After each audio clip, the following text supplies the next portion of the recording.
Good morning, everyone, and I hope you had a good weekend. And it's a beautiful morning, idyllic morning here in Springfield.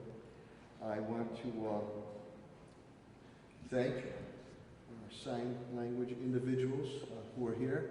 Young ladies, thank you so much. We appreciate that. I'd also like to again thank Dr. Kerouac, the President and CEO of Bay State Health Systems, and Dr. Robert Roons, the Chief Medical Officer of Mercy Hospital and Trinity Healthcare, for always being here every Monday. People look forward to all the great work that Bay State and Mercy are doing, and the partnership that we have to defeat this COVID-19. So thank you. As with those two gentlemen, we will do accordingly. After I give my brief update, they will come up to give the updates pertaining to Bay State and Mercy, and then subsequently, right after their updates, the media will be able to ask them any questions or comments so they can get back to their important duties at their respective medical institutions. I also want to thank Patrick Leonardo from AMR for your continued efforts. You've been a very good partner on whether testing or homelessness, and we appreciate that.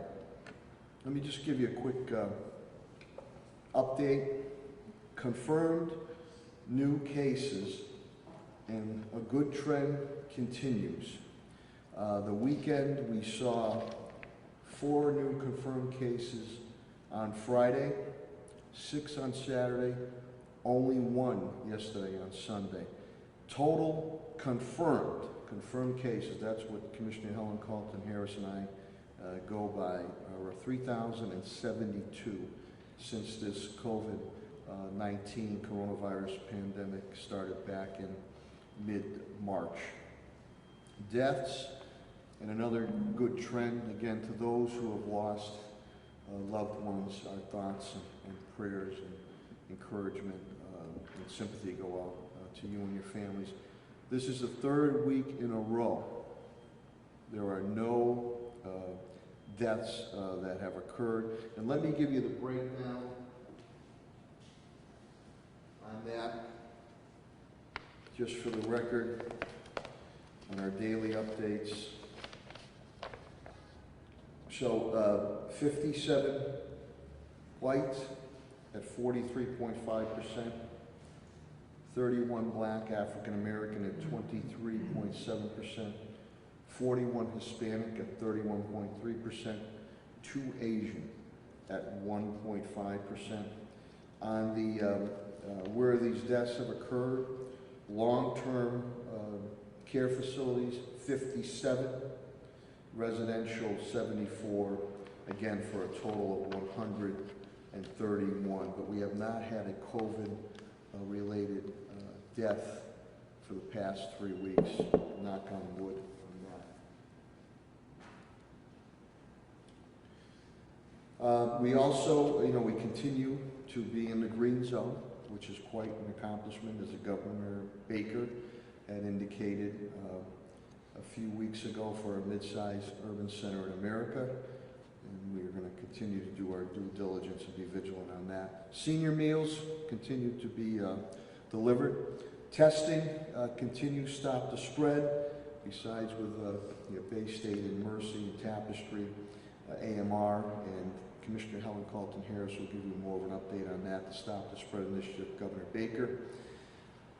Commissioner Carlton Harris also continues to monitor colleges. We have seen in other states and other cities that are housing colleges and universities, their numbers have gone up. Knock on wood, ours seem to be holding steady, but she continues to work hand in hand with our colleges and universities in the Springfield area.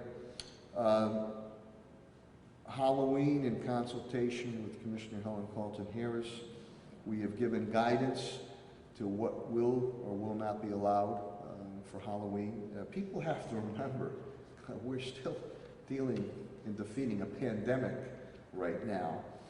So there'll be no door-to-door trick-or-treating allowed. And there's a various amount of reasons why that is not going to occur. but in turn, we wanted to make sure families and young people in structured ways, guidances that, if done properly, events can be done following the guidance that we gave. But no door-to-door trick-or-treating will be allowed here in the city of Springfield. And that's pretty self-explanatory on that. Also with Commissioner Helen Carlton Harris, the governor has extended, we have spoken to some restaurants already and met with them, a 60-day extension from November 1st to January.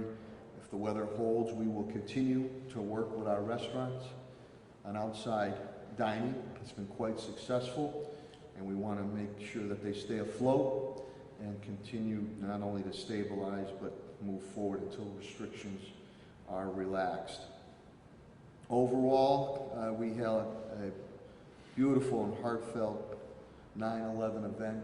It was held on the riverfront Friday. Many of these things had to be adjusted because of the COVID-19 coronavirus, and but we held that and went very, very well. Phase 2, I issued late Thursday afternoon, early evening. Phase 2 of the recreational marijuana and cultivation.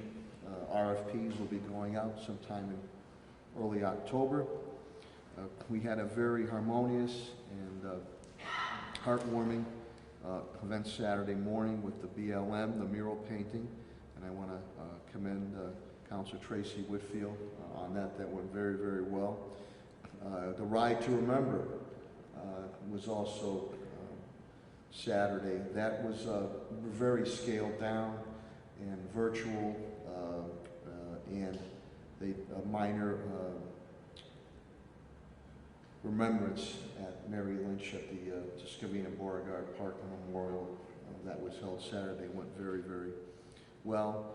We continue over the weekend discussions with Judge Ireland as we continue with it at Pacula, Commissioner Clapper and myself on addressing and moving forward on the DOJ. Many things that we have done. We'll be issuing an update on that, on Commissioner Clapper's continued efforts. And I did notice that the Boston City Council, or recommendations coming from Mayor Walsh of Boston, many of those things Springfield has already done, some a few years ago. And then one interesting thing was on the Civilian Community Police Hearing Board, which we've had for a number of years, how the City Council of Boston is requesting subpoena power. Myself and my administration have been requesting that for the past 3 years, so I'm hopeful that our Springfield City Council will look to move to that for the residents and the police department. Speaking of police, Commissioner Clapper indicates to me nobody out on COVID. That's fantastic. There is a warrant out for an arrest. We had a busy weekend. Again, overall crime from my weekly stats, even with everything going on, is down 5%. But we still have these areas where negative activities will occur. Warrant out for arrest of the murder on Spring Street. So that individual is being hunted down right now. We had a tragic accidental death that occurred on Chapin Terrace. Accidental and tragic, 2 individuals there. Busy activities, the narcotics unit under command of Captain Brian Keenan. They've been very active and doing great work. But once again, they arrest individuals who have current charges, not only past charges, gun, narcotic violations, Newland Street house party, and hundreds of bags of heroin, money. Also, individuals pulling guns, weapons at police officers, body cam picked up to make arrests on that. And also the Aquarius Club or Aquarius Lounge, there was a shooting that occurred outside. We understand there was some type of event going on there, but we understand that the management is trying to cooperate with the police department. So we'll see what happened there. Fire, Commissioner Calvi indicates to me there's nobody down in COVID. It's fantastic. 63 Mulberry Street, Dr. Seuss. That house has been such a detriment and headache to the neighborhood. We have boarded and secured it, and yet you still have vandals and individual squatters and drug-type individuals getting in there. There was a fire. Our firefighters had to put that down. We will now pursue, and I think the neighborhood will like that. House is in tough shape. So the house needs to come down. Public safety and in accordance with trying to the beautiful homes and families and individuals that live on Mulberry Street. Fire also did respond to that tragedy and accidental deaths that occurred on Chapin Terrace. Chris Signoli, DPW, nobody down in COVID. Fantastic. They were all up to speed. Bulk is back on track. Again, the vendor that took it had some issues there. That has been straightened out. School Superintendent Warwick and his team, over 2.8 million meals have been served. Just over the weekend, there was over 103,000 meals served. The Superintendent Warwick will go into it. There was a new adjustment. I appreciate the Superintendent. We went after the waiver from USDA. They gave us the waiver. So now meals are 17 sites, Monday, Wednesday, Friday. Times have been adjusted to 2 to 6 p.m. to accommodate working parents. Central High School will stay Fridays at 9 to 3. Meals will be packaged to be served for every day, including weekends. Superintendent Warwick, along with Pat Sullivan and Director Pat Sullivan, Facilities and Parks, and Commissioner Helen Colton Harris, update they continue to work with Bob Kirshner, our industrial hygienist, on the continued reviews of all our school buildings. And again, there's not a question of air quality under the new COVID-19 rules and regulations on ventilation of the air. We want to make sure it's safe and sound for our students, teachers, administration, and staff. Schools reopen tomorrow remotely, Tuesday, September 15th. Laptop supplies. I was out in Six Corners Saturday morning in Brookings School. Families were lined up out there getting their any of the laptops and supplies that were needed. And they are going to continue attendance. This is very structured now, not unlike when we had to shut down when COVID started. The superintendent will get into that. Attendance will be taken and grading will be done for our students. Facilities and Parks, Pat Sullivan indicates to me, we kept the splash pads opened. They are now officially closed. We kept them open longer than expected because of the hot weather we were having. The Sea Arena is now open. Ice skating arena, the hockey arena in Forest Park. And again, Pat Sullivan continues to work with Bob Kirshner on all our buildings. Golf courses are in great shape. I'm not a golfer, but I've heard from family and friends, and they're in great shape. Franconia and Veterans Director Sullivan indicate that we were number 2 ranked stay vacations from the Mass Golf Association. So that's pretty good for public golf courses here in the city of Springfield. So to Pat, to you, and Ryan Hall, our golf professional staff, congratulations on that. Echo Dev Chief Development Officer Tim Sheen will give an update. The homeless Rfps have gone out, and again, we are concentrating on these, whatever entity gets it, to concentrate and work with Commissioner Clapprood and Commissioner Helen Colton Harris to help our police and health department deal with the addiction end and try to get these people off the streets.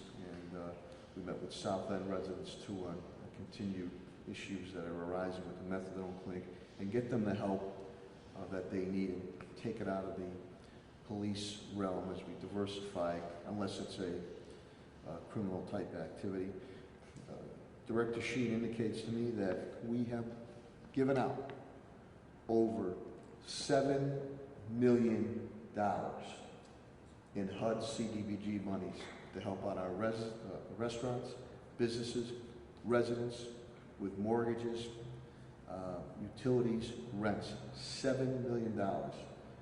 Springfield on its own has given out besides any type of federal or state support, and we're going to continue to do that to the best of abilities.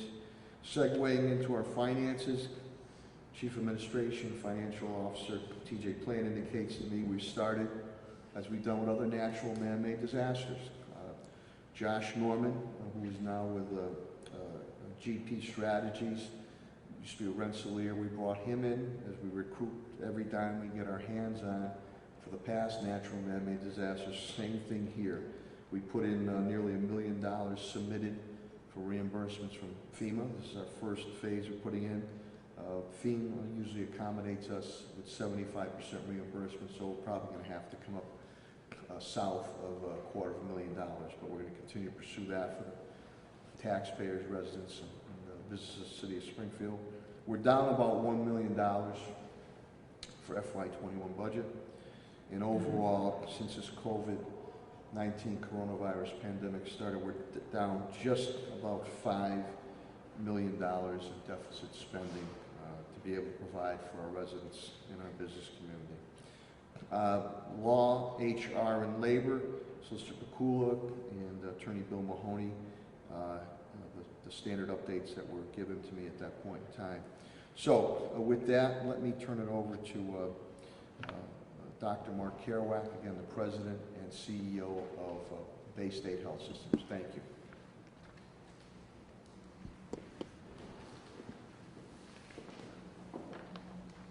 Well, good morning, everybody, and thank you again, Mr. Mayor, for hosting these events. I'm thrilled, delighted to hear that Springfield's in the green and that there's no one from police, fire, or other public service workers who are affected by the virus. That's really great news. You know, it's 6 months ago and a day since Dr. Andy Artenstein, our chief physician, and I met with the media. I remember it was a Friday the 13th.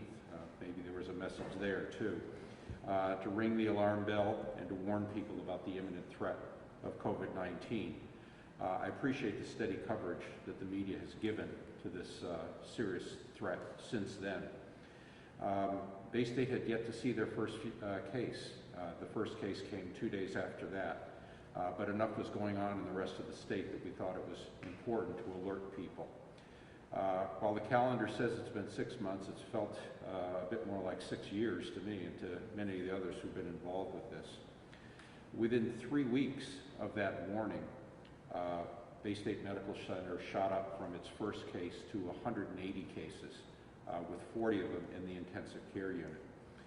That's a very far cry from the 11 we have in the hospital today, with only 3 in the ICU.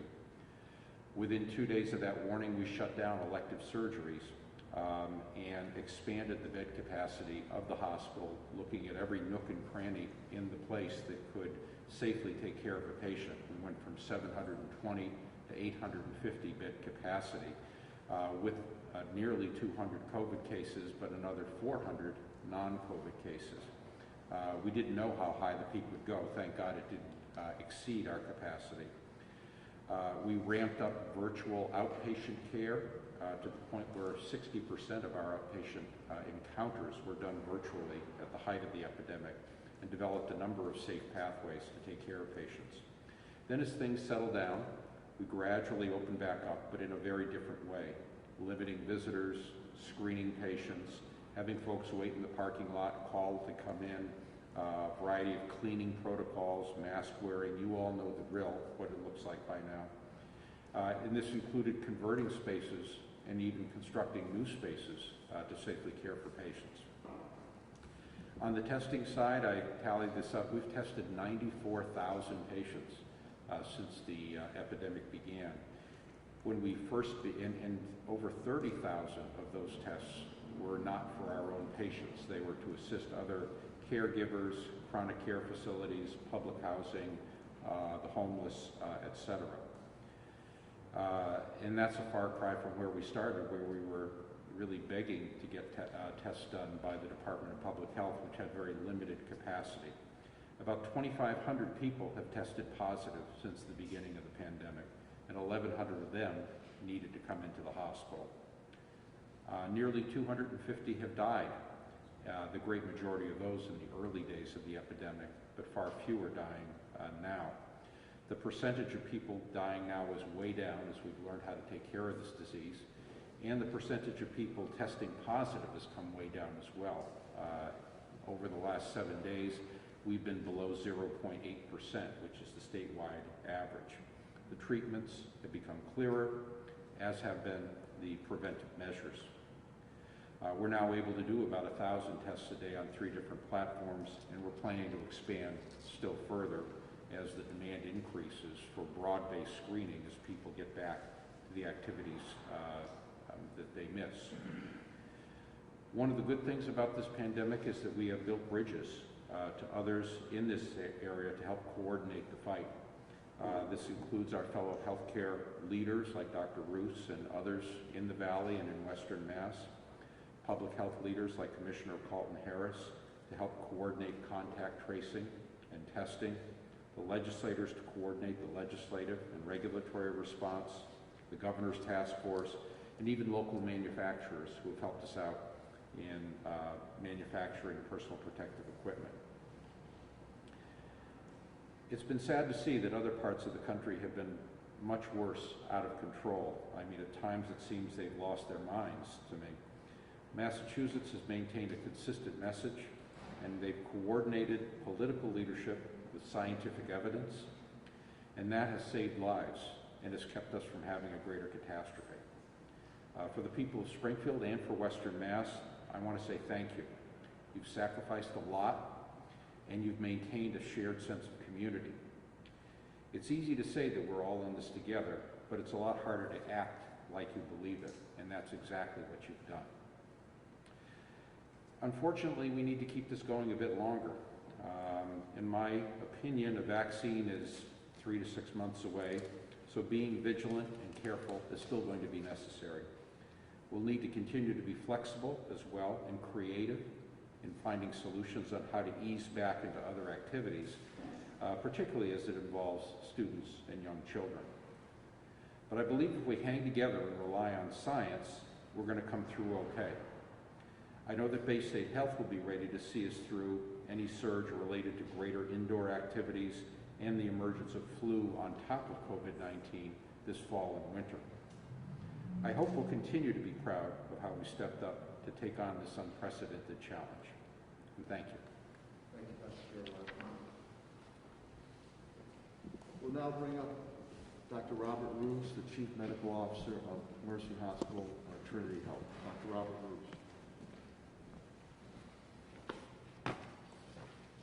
Well, good morning, and thank you, Mayor, and congratulations for continuing to stay green, as was mentioned. It's clear that we continue to do a very excellent job in mitigating the spread here locally, across the state and in our region. The low test positivity rate statewide and the plateaued number of hospitalizations has been a testament, as Dr. Kerouac mentioned as well, to really a coordinated effort among so many people. The focus on health and safety first and foremost, and the entire community pulling together. So thank you as well for everyone that's been involved in this fight and for your continued vigilance. I have continued to talk about the collective journey to zero COVID because I think it's both meaningful and motivating to think about eradicating this virus. I'm pleased to report that at Mercy Medical Center we have achieved for the second time now having the milestone of 0 hospitalized patients again in our facility. This weekend we discharged our lone remaining patient with active COVID infection and have no patients that are currently admitted in the hospital, and all of our units are currently COVID-free. Of course, we know that it won't stay at 0. We've been seeing increases in infections across the country, largely spurred by interactions at colleges and universities and amongst young people. And we have seen increases in the numbers of new infections here in Massachusetts. We've had several days over the past 2 weeks where we've had more than 400 new infections, and one day where we hit 500, which is an increase from the past several weeks. But we've also had dramatic increases in the numbers of tests that have been performed statewide, where on a given day a few weeks ago, we were averaging about 25,000 or 30,000, and now we've had days testing more than 50,000 or even approaching 60,000. We know and we expect to see more infections throughout the fall and winter as well. But that being said, the efforts that have been put in thus far and the results continue to reinforce the approach that we've taken. Here in Massachusetts, as has been talked about, we've really shown ourselves, we've also shown the rest of the country, that in large part it is completely possible to reopen and engage together as a community safely. It is possible, and we can care for COVID and non-COVID patients safely and with quality in parallel. And when we do it right and follow the science, we will emerge from this pandemic stronger. That's been the focus and the mission of Mercy Medical Center all throughout, to keep safety first, to develop policies and protocols so we could care for COVID and non-COVID for the months or even the years to come, and to focus on the ways that we can transform the way that we deliver care to continue to meet the community's needs. That has also included expanding into virtual care, so we can have visits with you at your convenience from your home. It's incorporated new protocols and incorporated treatments with evidence to keep care safe. And it has meant remaining open in our emergency department, our hospitals, and surgeries and tests to make sure that you can care for all your healthcare needs, not just those related to COVID, because those conditions don't stop amidst a pandemic. The pandemic has indeed been one of the most challenging and significant public health crises in modern history. But it's also not been our only challenge, and it hasn't occurred in isolation. We've been dealing with the serious and intersecting health crises of systemic racism and unjust violence. We're also now starting to see the very real effects that the pandemic has had on mental health and addiction. And more people like myself are also growing concerned about the effects that could result from people putting off care, like other necessary vaccines or preventive tests and studies. I want to talk about the impact that this pandemic has had on addiction for a moment. As an addiction medicine physician, I've treated patients on the front lines of a different epidemic, the opioid epidemic. And I'm particularly struck by the similarities between the opiate epidemic and this COVID pandemic, but also how they're feeding off each other. And this month, September, is National Recovery Month. And it's a time to raise awareness and educate that for people with mental health and substance use disorders, if they can access treatment and beyond that process to recovery, they can live very meaningful and healthy lives. Unfortunately, the parallels are similar. Many of us, if not all of us, have been touched by mental health or addiction in one way or another, just as we all now have with COVID. Far too many people have lost their lives to addiction, despite the fact that the disease can largely be prevented by reducing exposure, by taking appropriate precautions, and by expanding evidence-based therapies, like the use of medication.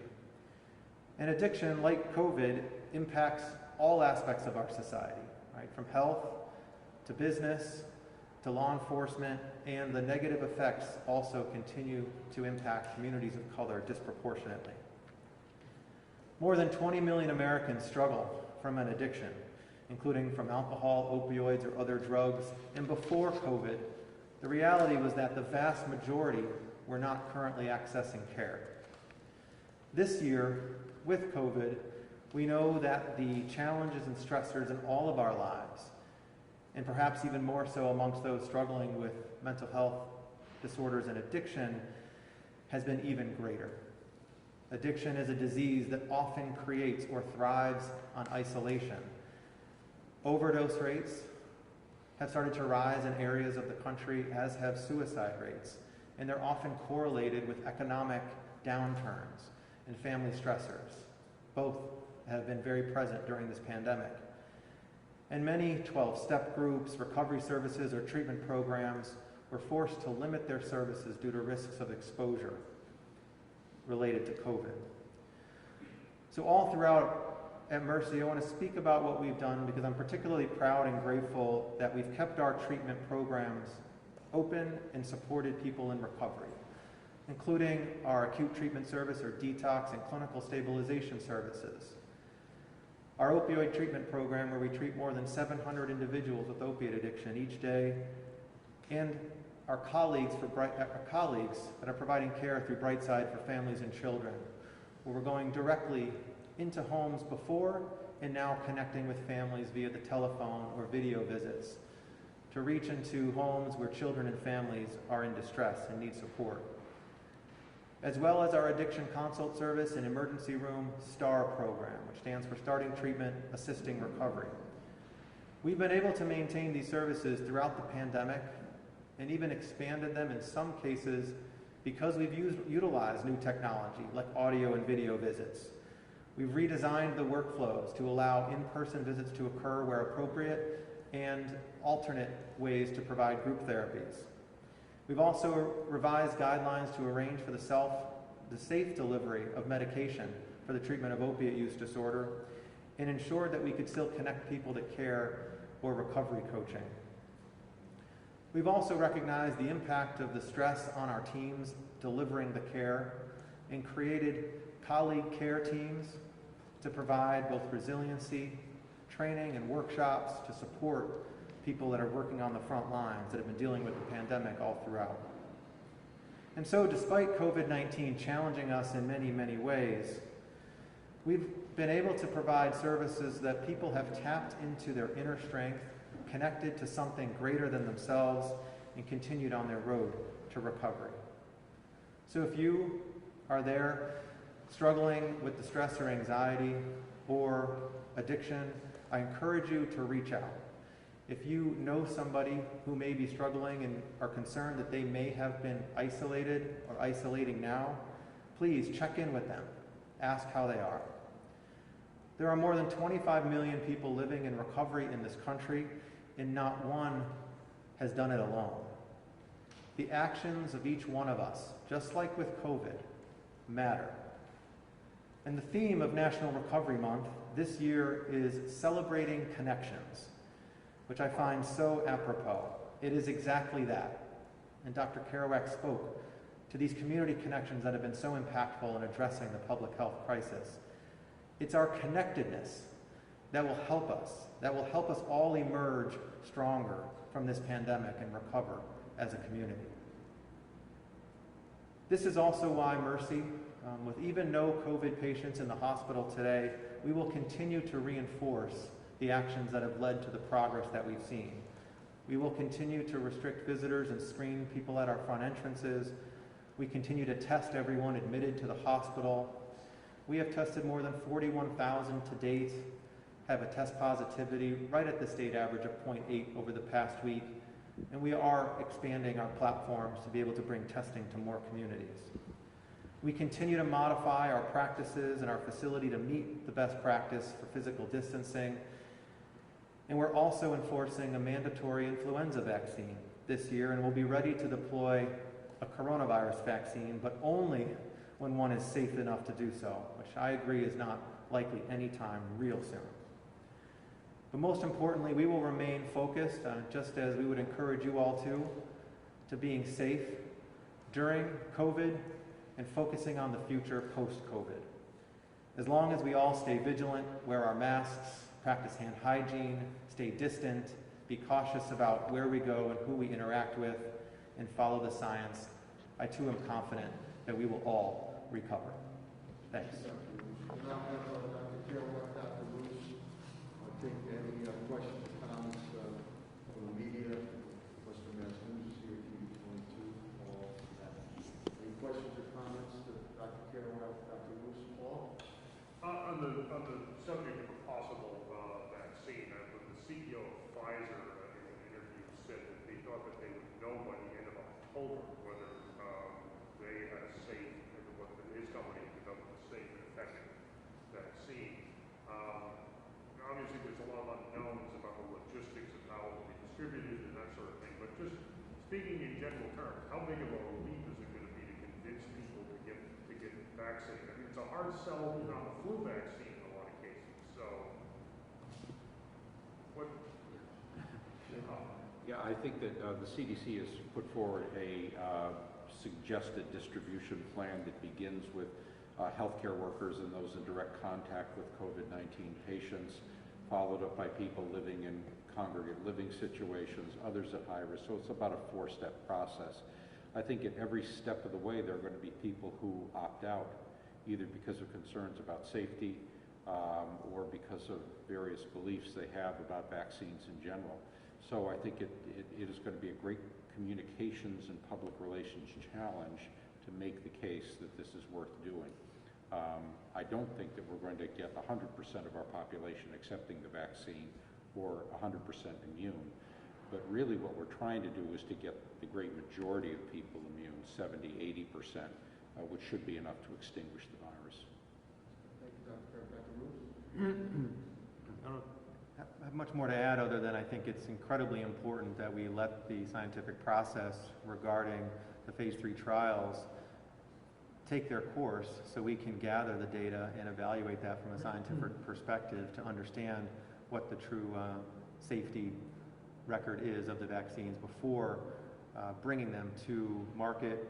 And I think that is ultimately how we will help be able to have anyone gain confidence in receiving a vaccine. Dr. Carroll, forgive me if I kind of go repeating Paul's question, but you had said that you wouldn't expect a vaccine in 3 to 6 months.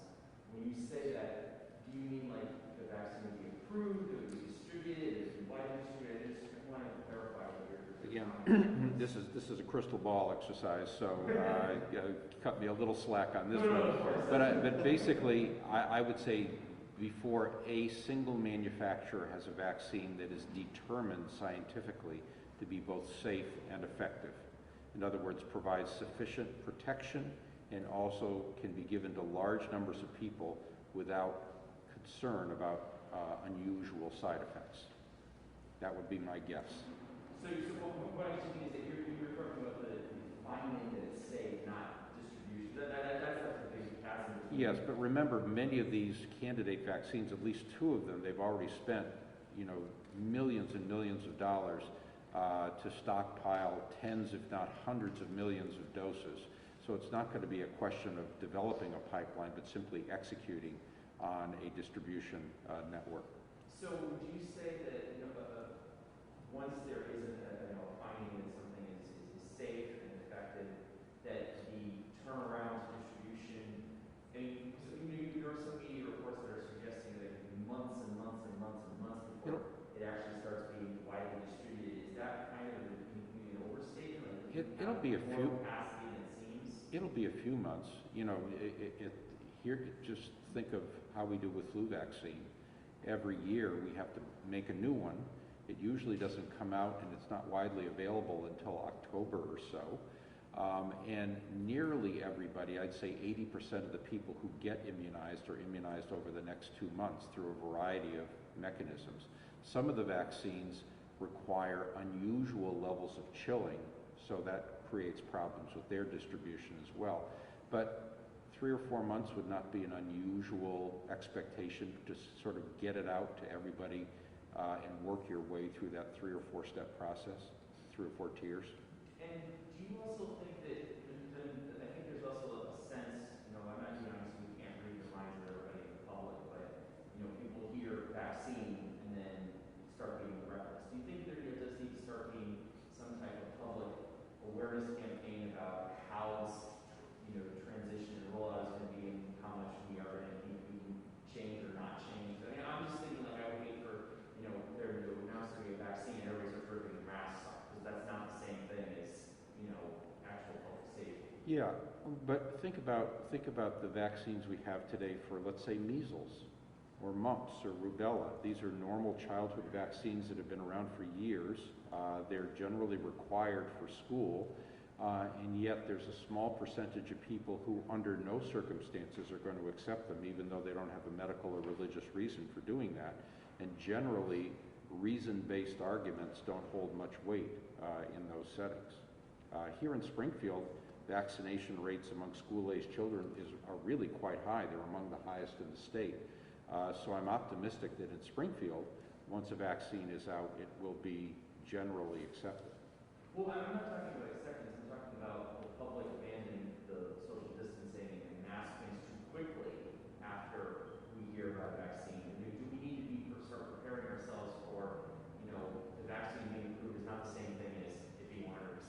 Yeah, I think the key to getting rid of these things is the virus goes away, right? You stop seeing new cases and your test rate goes down to 0, and then you can, everybody breathe a sigh of relief. And then of course you have to worry about reintroducing it from other parts of the country or other parts of the world. But I think that the elimination of the protective measures will be governed more by actual case rates than by a vaccine success. Matt, we're going to have to stay on messaging. That's the most important thing. We've been aligned, shoulder to shoulder, on messaging. This is what we strongly recommend. This is what we ordered from the Board of Health, and we're going to stay consistent with that. So there is light at the end of the tunnel, but then there's going to be that transition period where we have to stay ever vigilant and cognizant that we will not get rid of this thing completely. So we've all been consistent in our message. I think that's important. Sometimes that's been lacking on the federal level. Sometimes that's been lacking on other states across the country. But Yeah, I think doctors can speak to that. Massachusetts should be proud of the consistency of message and the scientific basis of that messaging. Dr. Rios, question for you. You said that the Mercy had 0 cases currently hospitalized. And I posed this question to Bay State's public relations people, so I apologize. I posed it directly to you, but and yet the state is still reporting like a number of cases that are hospitalized at Mercy. Do you know if that figure includes people who might come in for like emergency room treatment, tested positive, but were not sick enough to be actually admitted? So it'd be 0 on your numbers, but they might have been, treated as far as the state is concerned. So I know you brought this up before, and I looked at the data from the daily dashboard that was released Sunday night, so last night, which has the data from the day prior. And in the case of Mercy, it seemed to match up very. It was exactly the same. There were 2 cases reported. As of Saturday, there were 2 cases at Mercy, but as of this morning, there are 0. So it may, in some cases, I think, relate to just the timing of which the information is transmitted for when it's being reported versus the time when I'm reporting to you in real time. But generally speaking, the data that Department of Public Health gets is sent directly over. It should only be for cases that are admitted into the hospital, not just for emergency department cases that are then subsequently discharged, although those positive tests are reported as well. Does that make sense? Yes. Okay. Any other questions or comments from the media for Dr. Fairwhack, Dr. Roons? Gentlemen, thank you so much. Thank you. Good health to you and your families and your staff. Thank you.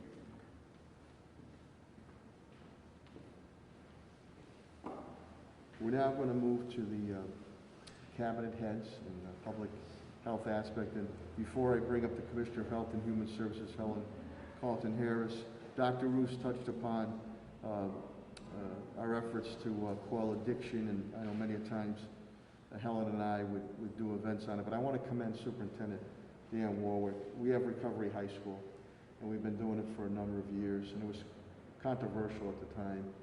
Nobody wanted to touch it with a 10-foot pole, but we've continued to do it, not only, and we've taken people from young students from outside areas of Western Mass.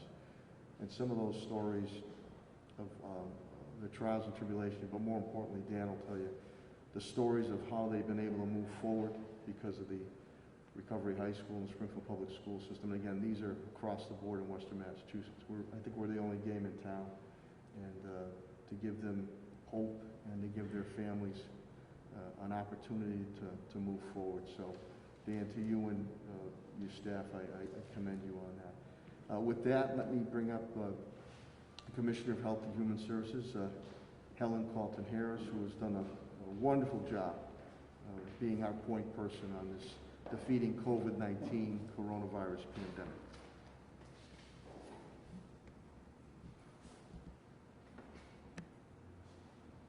Springfield, green, very good.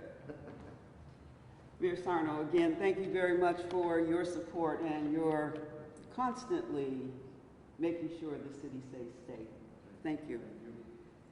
COVID-19 update, 6.5 million cases nationally, 122,904 cases in the Commonwealth of Massachusetts, Hampden County, 7,857 cases, the City of Springfield, 3,072 cases. These are confirmed cases.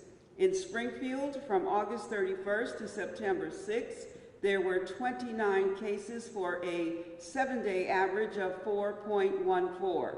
From September 7th to September 13th, there were 39 cases. That is an increase of 10 cases over this last week for an average of 5.57 cases. Again, we increased last week by 10 cases. Deaths. 194,000 individuals have died nationally. 9,001 individuals have died in the Commonwealth of Massachusetts. 9,001 in the Commonwealth of Massachusetts. Hampden County, 767 individuals have died, and in Springfield, as you heard, the number is 131 individuals have lost their life. This COVID-19 is not a hoax. This is a real virus that is killing individuals in our country, in our county, and in our city. Let me repeat that. This is not a hoax. Testing. Thank you to Tapestry, AMR, AFC Urgent Care, and Fallon, Bay State, and Mercy. AFC Urgent Care tells me that they are testing between 100 and 150 individuals a week. AMR doing an amazing job. They are at Eastfield Mall, 1655 Boston Road, every day from 8 to 6. They have tested 5,158 individuals. 2,103 of those were Springfield residents. They are also at 595 Cottage Street from 10 to 3. Fallon is at Springfield Technical Community College, Monday through Saturday, 12 to 5, Lot 3, 460 Union Street. Although they are on the campus of STCC, as you all know, Stop the Spread, anyone can be tested, whether they are a Springfield resident or from another place. Residency is not a requirement to have a test through Stop the Spread. Contact tracing goes well. We ask that you do answer your phone calls from our contact tracing team and the contact tracing collaborative. Remember, contact tracing is the process of identifying individuals who have come in contact with an infected person, collecting additional information. Community spread is still a real threat. Travel orders. Delaware, Pennsylvania, West Virginia are no longer exempt. No longer exempt. New Mexico has been added to the low-risk states, which include Colorado, Connecticut, Maine, New York, Oregon, Vermont, Washington, and Wyoming. To date, Rhode Island is still not exempt. And so it is important that we adhere to the state's guidance, which is, if you are visiting from a state that is not considered low risk by the Massachusetts guidance, then you must quarantine for 14 days or have a negative COVID test. I ask the residents of the Pioneer Valley, please, and the city of Springfield particularly, please understand when your relatives are visiting, there is the form to fill out, and I ask you to please make sure that you are adhering to this guidance so that we can keep our numbers low in the Commonwealth of Massachusetts, the Western region, and the city of Springfield. The governor has ordered that we can expand the license for outdoor dining. Our very intelligent, smart, and capable city solicitor, Ed Pakula, will take a look at that guidance, but what we see is that the outdoor guidance will remain in effect for 60 days after November 1st. Modifications can be made for snow removal and other things that must happen in order to continue to support outdoor dining. That's why our city solicitor will take a look at it just to make sure that he's advising us correctly. The mayor is anxious to continue to support our restaurants. Obviously, all of us see them as very viable and important staples in our city and in our community.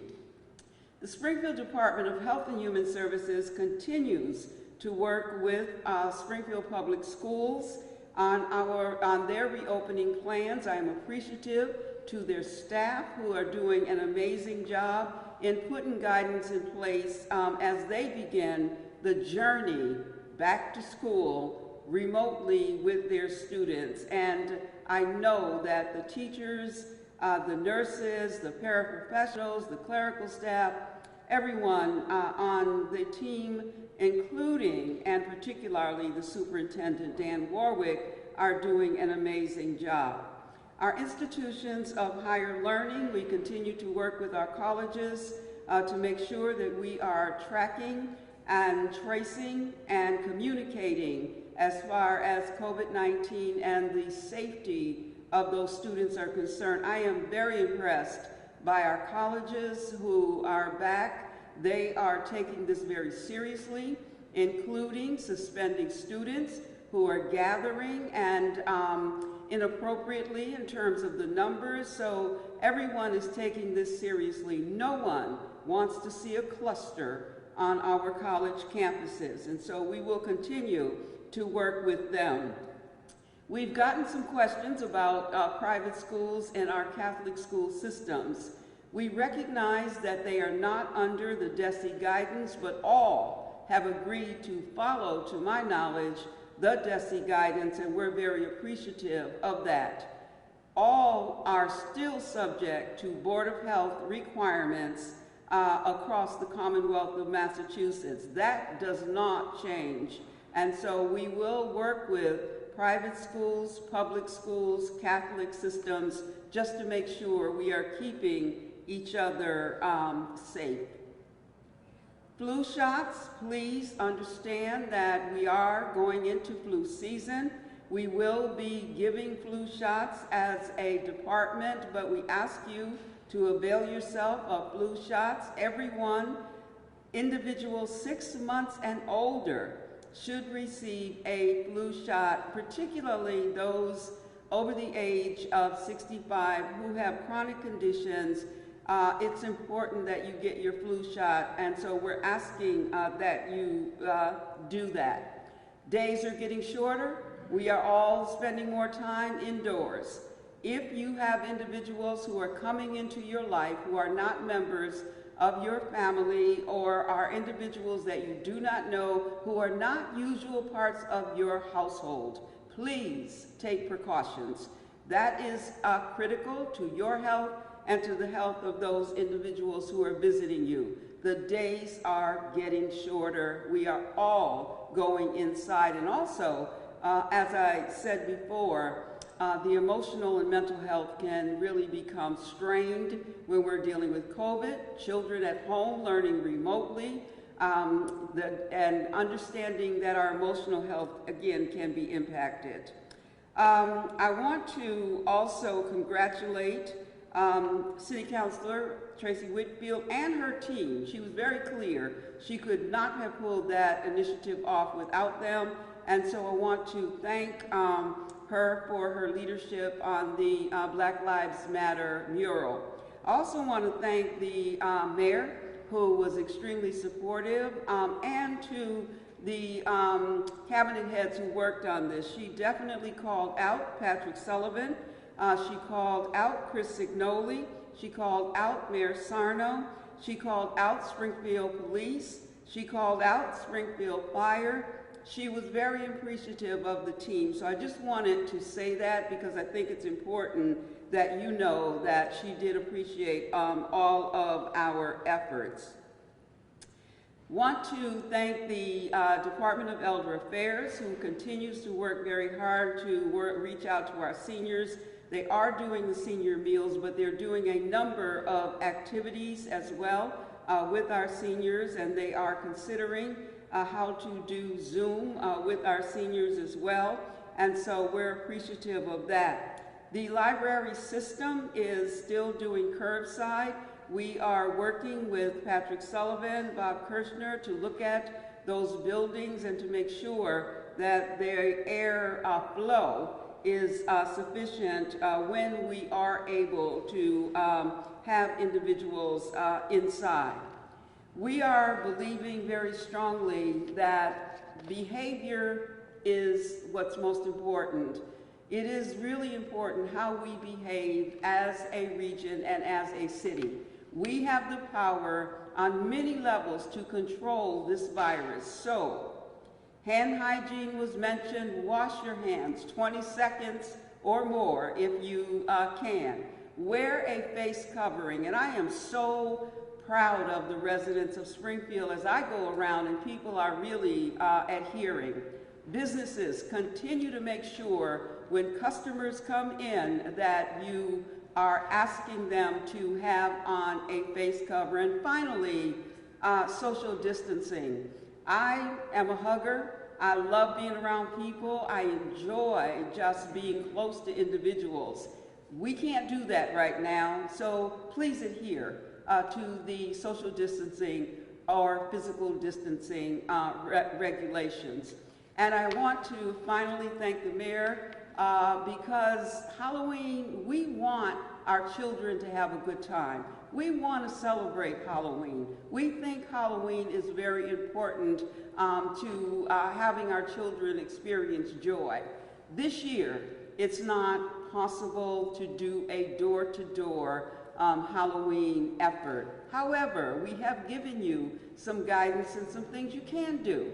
We can still enjoy Halloween. Your children still can enjoy Halloween. We just ask that you not do it by doing door-to-door trick-or-treating. Thank you.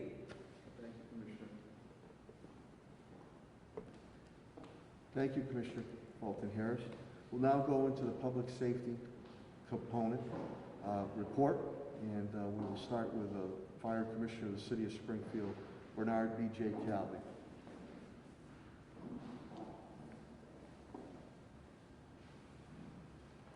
Good morning, everybody. Thank you, Mayor. As the Mayor stated, we have no one currently out with COVID infection in the fire department, which is a huge positive for us.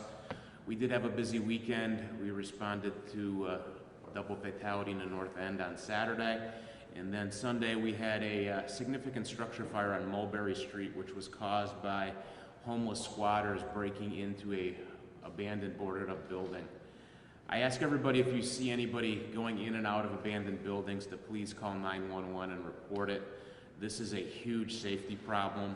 When we arrived on scene on Mulberry Street on Sunday morning, we were met by one of the homeless people who had made it out of the house saying that her boyfriend was still inside, so that caused us to have to make an all-out search effort to try to locate this person. Fortunately, there was no one in the house, but it caused a delay, and it creates an extra hazard for us having to go in and search like that in some of these houses. Fires in vacant buildings like this are not pleasant. The people were squatting in there. There were human feces inside the building. There were heroin needles littered about the property. It's very dangerous for us to be in these places, so if you see people going in and out squatting in vacant houses, please let the authorities know so we can take the appropriate action. Thank you very much. Thank you. Thank you, Commissioner Calvi. And now from the police perspective, the Police Commissioner of the City of Springfield, Cheryl Clapper.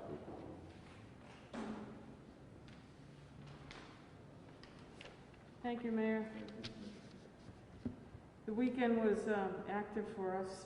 First of all, we have no one out with COVID either, which is very helpful too. We're at full strength. The weekend was busy. Saturday morning, there was a homicide at 135 Spring Street. A man was shot several times at that location.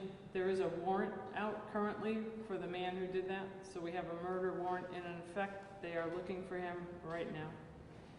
Saturday morning, we also responded to at 7:50 a.m. to the Chapin Terrace, 2 unresponsive individuals, tragic accident. Nothing appears to be suspicious. Saturday night at 8 p.m., an ongoing narcotics investigation brought the narcotics detectives to Newland Street. Car was pulled over, and before the suspects could leave this vehicle and get into the party and get into area where there were a lot of people, officers tried to stop them. One took off. We knew this subject had a firearm. Officers ran behind him, telling him not to reach for the gun, to drop the gun. Unfortunately, the subject pulled the gun and pointed it at the officer. The officer did discharge 1 round, which caused that subject to drop that weapon. Arrested was Mr. Joseph Mejas Soto. He's 21 years of age. We do have pictures of the weapon involved. It's a Glock 9mm that was altered. It had the capacity to fire several rounds at one time. It was loaded with 19 rounds. Also arrested during that incident is an Edwin Rios Rivera, 20 years old. He has several open drug distribution and 5 open firearm-related cases. So again, we sound like broken records, but to me it's inevitable. I'm going to be standing in front of you and I'm going to tell you about a horror show and an officer getting hurt or individuals being hurt, and these people in our minds, and I think the average citizen, shouldn't be out on the street. They should be in jail. We also last week had a woman who was in a variety store, and she was stalked by an individual, followed home and brutally attacked in her doorway. Her injuries were severe. She came in and identified 40-year-old Titus Cruz, and it's C-R-E-W-S. Titus has a lengthy record with us. He was positively identified, and I am told he is just placed under arrest, so he is in custody. Thank you, Mayor. Thank you, Mr. Clark. Thank you, Commissioner Clapper, and to your men and women in blue that continue brave and dedicated efforts. Again, to the court system. Need your help. You could see the individuals she just spoke of. They're not choir boys. They have serious charges and arrests pertaining to guns and narcotics, and yet you continue to let them out of the courts to bring harm to my residents and to my business community. It's got to stop. It's got to stop. I'm glad that they arrested that individual, and we'll get the other individual too. With that, we'll go for an update on DPW. Our DPW Director, Director Chris Signoli, is here, and I want to commend him and his rank and file too, because from day one since COVID started, they have continued their efforts, and we take for granted those efforts of trash being picked up, bulk, yard waste, other street construction, sidewalk activities. They have continued. So Chris, to you and your team, thank you. DPW Director Chris Signoli.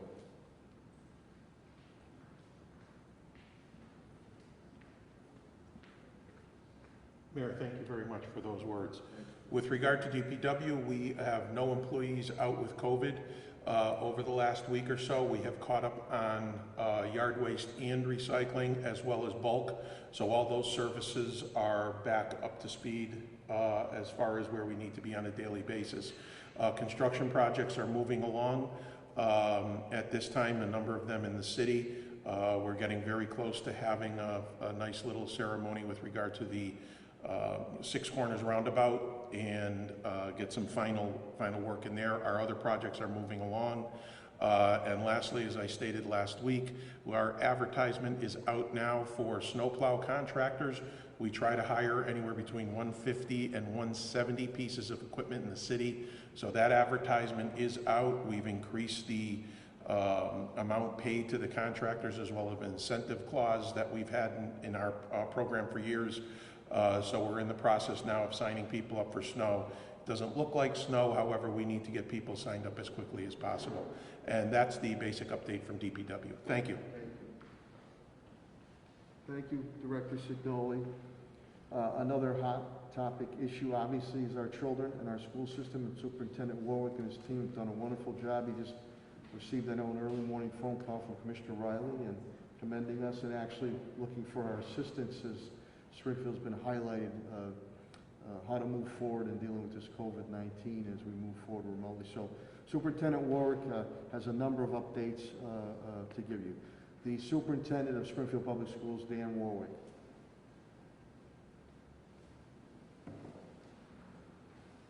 Thank you, Mayor. Morning, everyone. We had some very good news from the USDA. We received yet another waiver so we can continue our meal distribution program to include weekends. Just this weekend alone, we distributed over 103,104 meals, and since school closure in March, as the Mayor said earlier, we're up to 2,840,274. So approaching 3 million meals. Ecstatic, we were able to get the weekend service back up. Now we're going to switch. Same locations, same 17 locations, and including Central, like the Mayor said, on Fridays. But we're going to go 2 to 6 on Monday, Wednesday, and Friday, because that was found to be more convenient for working families. So, and again, this weekend we'll be able to get that weekend service up, which has been so successful. We're concluding today our 10-day professional collaboration and planning time that we were able to put in place with the work of DESE and the Springfield School Committee, so that our teachers had time to plan the remote educational process for our students, and also, and more importantly, had time to reach out to all the families and students to get that process going. When we open remotely tomorrow, we'll be ready to go with that process. Again, we're going to have full attendance, full grading, and normal school schedule. So it's going to look very much like real school, but virtually, and very much high stakes. But again, I just want to commend the staff for their great work in reaching out to all the families and really pulling all of this together in a short time frame. As the Mayor said, we got a call from Jeff Riley this morning, and again, with the support of the Mayor, we were able to have the laptops in place we needed for our families. We're still doing our distribution, but we have more than 17,000 laptops in the hands of families to really engage in this process, and that was a great help with the Mayor. A lot of the communities across the Commonwealth are struggling by the time they were able to put in orders with some of the CARES Act funding. Their Chromebooks are all back ordered, and they're not going to have the Chromebooks to execute the plan. The Mayor let us know earlier we did not have to wait for that funding. He put an emergency funding, and we have the laptops on hand to execute the plan, which is good news for our community. Also, with the support of the Mayor, with our preschool, we were able to order iPads. Those are on order, and we're going to have them out for our preschool classes. As I said, it's going to be a high-stakes program when we open remotely, but the parents have all been contacted, students have all been contacted, and we're really ready to go. The schools are continuing with the supply and laptop distribution from every school, so they're working that through, getting all the materials out families need. So for someone who wasn't able to get one home last year, we're opening up that again this year. And for a family that's unable to go to the school to pick up a laptop or supplies, the Mayor's been supportive with vans so we can bring them to the home. As the mayor said earlier, the support from the health department, from Helen Cotton-Harris and Pat Sullivan has been great. We went to great lengths to really look at reviewing all of our schools for ventilation issues, so we make sure that our kids are safe when they come in. Again, I want to emphasize there are no air quality issues in the Springfield Public Schools, and quite honestly, over the years, with the help of Pat Sullivan and facilities, we've upgraded a lot of our systems, but we want to make sure that airflow is appropriate before we return teachers and staff into the building. So we're working now on the guidance around staff participation at the buildings, but the staff has been great, volunteering to come out and help us with the distributions at each school, which occur outside for everyone's safety. So again, we did get a call from Commissioner Riley today, commending us for the plan we've put in place and being really ready to go, because that's been a struggle in the Commonwealth. And again, I want to thank the mayor for his support with that and the school committee. Thank you. Thank you, Superintendent Warwick and your team. I know it's been many hours put in to make sure that this temporary transition goes smoothly for our students, teachers, staff, and administration. We appreciate that. Also on the food front, we're going to continue at Central High School, as Superintendent said, with the Oasis Food Bank. John Foley, the Food Bank in Western Massachusetts, Sedesco. We have a lot of partners in it. We've had about, I think Billy Baker indicates to me, we've probably had about 3,500 families who partake in that every Friday, and that is all with fresh fruits and vegetables, meat, other meals, and milk for the families who are in need. So we're going to continue to do that. I always say, before I bring our Chief Development Officer, my Chief Development Officer, Tim Sheehan, Springfield's in the business of doing business, and you know, we've had some exciting announcements on projects coming to fruition or being completed. Others we'll be announcing in the very near future. But Tim and his team have really done a tremendous job.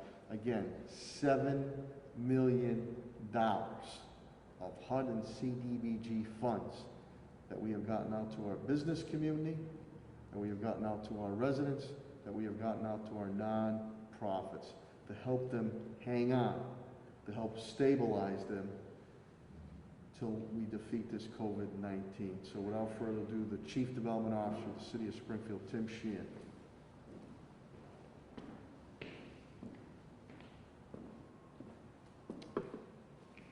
Thank you, Mayor. As I indicated last week, the RFP for homeless services was out. It was due back in on Friday. There were 4 responses.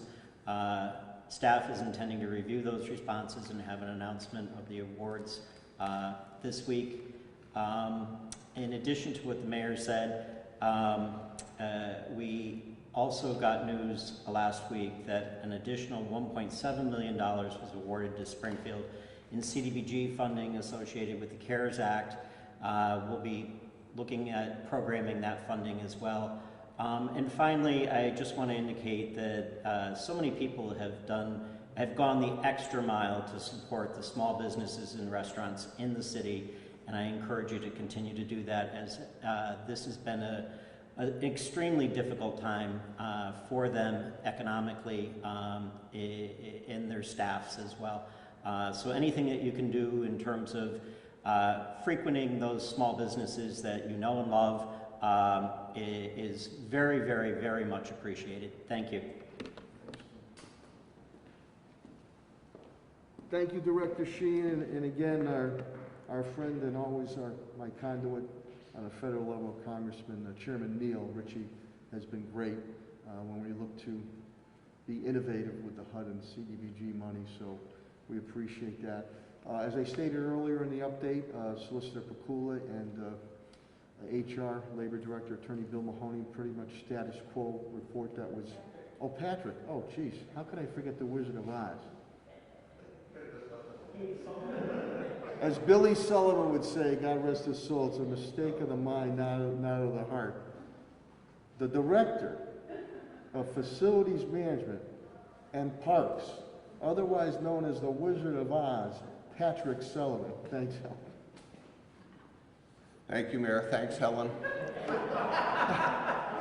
I was looking forward to being bypassed.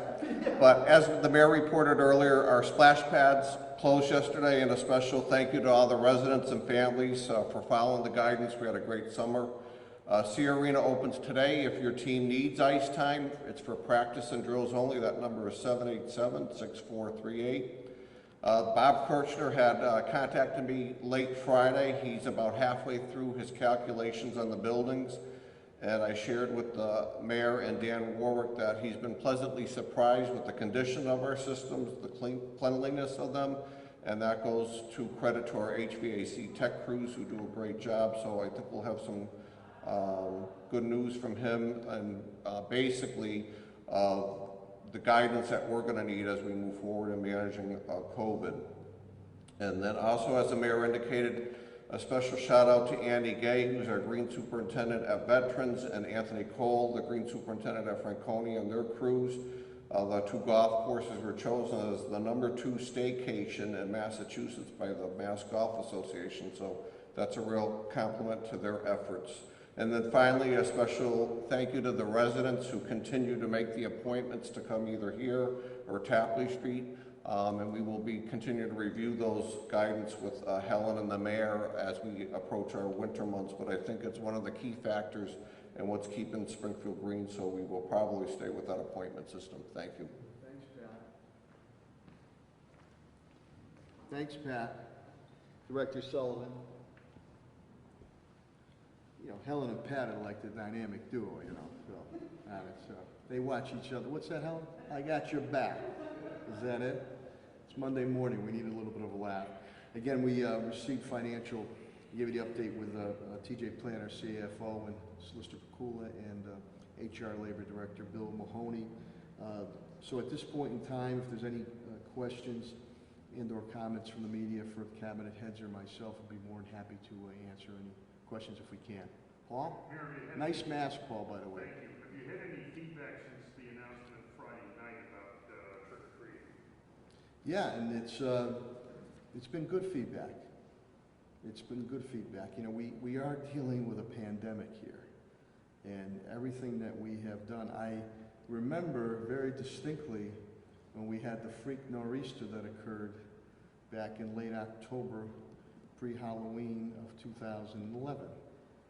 And we had people calling the office or calling my house. And again, we had trees down all over the place, no power, electrical lines down all over the place. And people wanted to know why I postponed trick-or-treating for each and every one's public health and public safety. Here, in consultation with Commissioner Helen Carlton Harris, who has given me, with my rest of my cabinet heads, wise and just wisdom, this is a no-brainer. You know, with children at times, it has been documented that they can be super spreaders. You know that people are very leery about opening up their door. You know in the maps that Commissioner Helen Carlton puts out that there's a number of residents in the city of Springfield that have dealt with COVID or dealing with it right now. Why in the hell would you want to put your child and or yourself in harm's way? It makes no sense whatsoever. Now, in turn, Helen and I spoke about, with my other cabinet heads, we want young people, children and families to be able to enjoy themselves on Halloween in a structured way with guidance. And we are working with a couple of entities who are looking to do that. But we've worked so hard to get to a green zone, and as Governor Baker has indicated, for a mid-sized city in America, urban center, it's just quite an accomplishment. I don't want to go backwards. I want to go forward. So it is what it is right now. And once we defeat this, we look forward to trick-or-treating. I love doing it. Every year I make sure I'm home. Kids come, neighbor come by, and I hand out those candies. I love it. It's great interaction. I'm unable to do that this year, but that's all on public health and safety guidelines. So I know there'll be some that'll be disappointed and or upset, but you know, overall I think the feedback has been pretty good and said that it's the right decision to make sure our children and family members are protected. So that's where we stand on that. I should have brought some candy for you, Paul. Okay? Go ahead, Paul. I wear a costume every day. Any other questions or comments? I'm making the sign language people laugh today, aren't I? I love it. I can tell. Mr. Mayor. Yes, TV 22. Staying with along the lines of Paul's question, is there a plan for enforcement of this? Like you said, there are going to be people who, hopefully not many, but Right. there will be people who are upset at this and may try to do this. Is there an enforcement plan? You know, as we said too about not being the mass police or whatever, if something was to escalate to the point in time where there's a situation, then working through the health department, and if needed, the police department, we will look into that situation. I just hope people are able to heed this. It's not even advice anymore. It's an order. Again, there's extreme power. Forget about me. Right over there. Commissioner of Health and Human Services, the Board of Health, Helen Colton Harris. We're under a pandemic. We're under emergency orders right now. So you can't do it. You know, plain and simple. And you've seen across other states where they didn't follow proper procedures or they reopened too quickly, they have gone completely backwards in shutdowns. So, I mean, you know, for a candy bar, you know, a lollipop, whatever it is, you want to put somebody in harm's way? So if we have to, again, the residents and business committee have been great. They've really been very good about adhering to our advice or our public health orders, and I'm hopeful they will do that.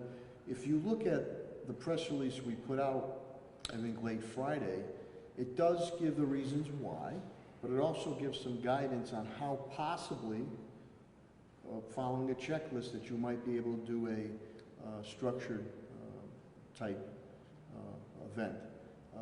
Better you do not have your children visiting door-to-door trick-or-treating than you have to go, God forbid, see a child or someone else in a hospital. That's my viewpoint. So, Yep. just to follow up on that, so is it possible that you could find people who engaged in door-to-door trick-or-treating, or how would that work? Is there a possibility of a fine of some sort? Commissioner Clapwood's going to deputize you, Paul. As we've done with Helen, Commissioner Carlton Harris, and our police department, we have tried to educate, and try to avoid confrontational situations. And that has gone very, very well. We have things in our capacities that we can do if we have to. I just hope we don't have to reach that point in time. Any other questions? Boy, hot topic, I think, trick-or-treating, huh? Any other questions? Any other questions or comments? All right, to the residents and the business community, first of all, before that, to the media, thank you very, very much. You're constantly getting our information out, and I think that's important. It stimulates discussion, it gets information out, it makes people understand why we're doing something and why we're not doing something on it. And to my cabinet heads all the way down the rank and file, tested and true, you've done a great job. And to the residents of the city of Springfield, and I think it maybe was Matt Safransky might ask the question, we're going to get through this and we're going to beat this thing. As we transition toward that, it's still going to be important that we have to follow wearing of the masks, socially or physically distancing, washing your hands. If you don't feel good, stay home. I mean, it is paying dividends here in the city of Springfield, and I know sometimes it's tough love, but better that your loved one is feeling okay and home with you, not in a hospital. So we continue to move forward on all cylinders, and we cannot wait until the day when, you know, we can open up the gates again. That's what we're all looking forward to. So go out and have a great day, stay healthy, and God bless. Thank you very, very much.